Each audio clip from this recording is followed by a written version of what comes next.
कि इतना कहते ही तू गया, तू गया, कहाँ, कहाँ गया हे प्यारे, कहाँ। वो महात्मा धाड़ मारकर धड़ाम से गिर गए और उस भूमि पर मैं गया। मैंने देखा उनके पसीने निकल रहे थे, पर उन पसीनों से भी गुलाब की सुगंध आ रही थी। मैं उन्हें देखता जा रहा था। फिर जल्दी गया, अपनी चादर को गीला किया, यमुना जल से उस चादर से महात्मा जी के मुखारविंद को पोंछा। श्री राधा, श्री राधा, श्री राधा, यही नाम उनके रोम रोम से फिर प्रकट होने लगा था। वत्स, साधना की सनातन की दो धाराएं हैं और ये अनादि काल से ही चली आ रही हैं। वो उठकर बैठ गए थे।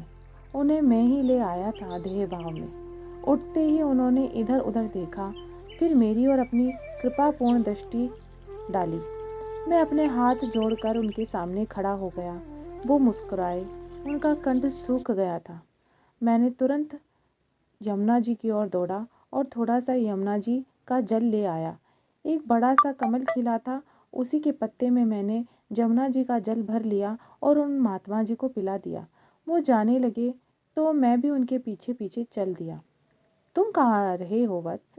उनकी वाणी अत्यंत ओजपूर्ण पर प्रेम से पगी हुई थी। मुझे कुछ तो प्रसाद मिले, मैंने अपनी झोली फैला दी। वो हंसे। मैं पढ़ा लिखा तो हूँ नहीं, ना पंडित हूँ, ना शास्त्र का ज्ञाता हूँ, मैं क्या प्रसाद दूँ तुम्हें? उनकी वाणी कितनी आत्मीयता से भरी थी। आपने जो पाया है उसे ही बता दीजिए, मैंने प्रार्थना की। उन्होंने लंबी सांसें ली, फिर कुछ देर शून्य में ताकते रहे। वत्स, साधना की सनातन दो धाराएं हैं। एक धारा है अहम की, यानी मैं, और दूसरी धारा है उस मैं को समर्पित करने की। मेरा मंगल हो, मेरा कल्याण हो, मेरा शुभ हो, इसी धारा में जो साधना चलती है वो तो अहम की साधना होती है। पर एक दूसरी धारा है साधना की, वो बड़ी गुप्त है, उसे सब लोग नहीं जान पाते। क्यों नहीं जान पाते महात्मन? मैंने प्रश्न किया।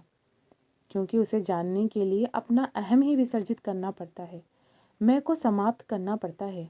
महाकाल भगवान शंकर जो विश्व गुरु हैं, जगत गुरु हैं, वो भी इस रहस्य को जान नहीं पाए, तो उन्हें भी सबसे पहले अपना अहम ही विसर्जित करना पड़ा। यानी वो गोपी बने, पुरुष का चोला उतार फेंका, तब जाकर उस रहस्य को उन्होंने समझा। ये प्रेम की अद्भुत धारा है। पर वो महात्मा जी हंसे। ये ऐसी धारा है जो जहाँ से निकलती है उसी ओर ही बहने लगती है।